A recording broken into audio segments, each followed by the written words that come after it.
দুর্নীতি ব্যাপারটা আমাদের সোসাইটিতে এমনভাবে গেঁথে গেছে, এটা দূর করা খুব সহজ কাজ নয়।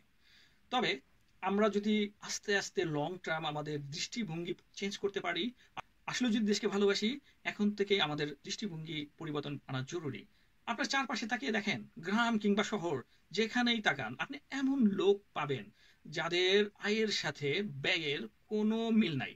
যেমন আমি এমন লোক চিনি যারা খুবই ছোট চাকরি করে, কিন্তু তাদের ঢাকা শহরে ফ্ল্যাট বাড়ি, ছেলে সন্তানদের নামি দামি সব সব ব্যয়বহুল প্রতিষ্ঠানে পড়ায়, প্রাইভেট ইউনিভার্সিটি হোক যেটাই হোক, এবং কি কোনো কোনো ক্ষেত্রে বিদেশে পর্যন্ত কোটি কোটি টাকা খরচ করে পড়িয়ে আনে। ছেলে সন্তানরা বা ওয়াইফ কখনো প্রশ্ন করে না যে আমার বাবা বা আমার স্বামী এই টাকাগুলো কিভাবে আর্ন করছে। তাকে খুব সহজেই গ্রহণ করে নিছে, এবং তারা অনেকটা সাপোর্টিভ। যে অনেক সময় কোনো কোনো ক্ষেত্রে দেখছি, এবং আমার অভিজ্ঞতায় আমি দেখছি কিছু মানুষ এটা নিয়ে গর্বও করে তার বাপ কত টাকা ইনকাম করে। যেটা নিয়ে লজ্জা হওয়া উচিত ছিল সেটা নিয়ে হয় গর্ব। সো সোসাইটিটা কি উল্টো পথে হাঁটছে না? এখানে কি আমাদের দৃষ্টিভঙ্গি পরিবর্তন আনা জরুরি না? এ তো গেল পারিবারিক কথা। তারপর আসেন সোসাইটির ভিতর। সোসাইটিতে ওই লোকগুলাকে এত বেশি সম্মান দেওয়া হয়, অকল্পনীয়। আমি দেখছি যে ওই লোকগুলোকে এত চাটুকারিতা করা হয়, তাদের পিছনে ভাই ভাই, চাচা চাচা, মামা মামা এরকম করতে থাকে। কিছু ডোনেশনের জন্য মসজিদ কমিটি হোক আর সামাজিক কোনো অনুষ্ঠানই হোক, মানুষ পিছনে পিছনে ঘুরে। কেউ প্রশ্ন করে না যে এই টাকাটা কি আসলেও হালাল না হারাম, এই টাকাটার উৎসটা কি, আমি যে তার কাছ থেকে টাকাটা নিচ্ছি। এই দুর্নীতিগ্রস্ত ব্যক্তিরা আরেকটা কাজ করে।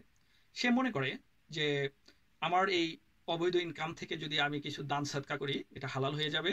আর শেষ বয়সে একটু হজ করে নিব, আল্লাহর কাছে তওবা করে নিব, আমার সব পাপ মোচন হয়ে যাবে। এটা তাদের আসলেও ধর্মীয় অজ্ঞতারই একটা উদাহরণ। এইসব কারণে সমাজে যে ব্যক্তিটা সৎ থাকে বা সৎ থাকতে চায়, সে প্রায়ই উপেক্ষিত হয়। টাকা পয়সা কম থাকার কারণে মানুষ কটু কথা বলে, নানান ধরনের প্রতিবন্ধকতার মুখোমুখি হতে হয়, এবং সে অনেক সময় মোটিভেটেড হয় আমি টাকাই ইনকাম করব, টাকা না থাকলে মানুষ দাম দেয় না, এই ধরনের মেন্টালিটি তাদের ভিতর গ্রো করে। রাইট?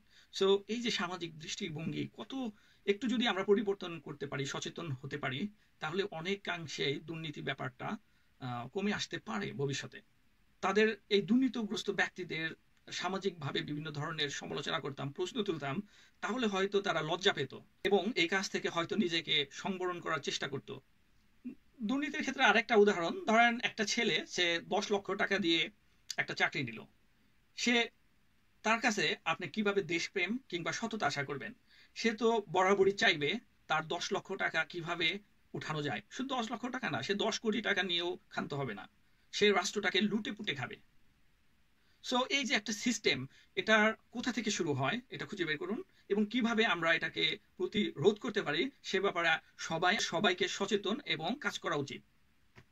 দেখেন, আমরা ছোটবেলায় থেকেই জানি যে বর্ষিয়ান রাজনীতিবিদ, হেভি ওয়েট রাজনীতিবিদ, আসলে কি তাই? তাদের মেধা, তাদের কথাবার্তা যদি আপনি বিশ্লেষণ করেন, আপনি কি পান? আপনি নিরপেক্ষ দৃষ্টিতে বিশ্লেষণ করুন তাদের ব্রিফিং বা তাদের যোগ্যতা, you will learn something different. Definitely, definitely. পক্ষান্তরে যে ছেলেটি সৎ, তার মেধার ভিত্তিতে চাকরিটা পেয়েছে, এবং পাশাপাশি যদি আপনার নৈতিকতা থাকে, সে কিন্তু দুর্নীতিতে জড়াবে না। সো ছোটবেলা থেকেই আমাদের ছেলে সন্তানদের নৈতিক শিক্ষাটা ইনক্লুড করা জরুরি। তাদেরকে বোঝানো উচিত যে তোমার শুধু টাকা ইনকাম করলেই হবে না, তোমার সৎ থাকতে হবে, টাকাই সব না। সো আজকে এতটুকুই কথা বললাম। সবাই ভালো থাকবেন। আল্লাহ হাফেজ। আসসালামু আলাইকুম।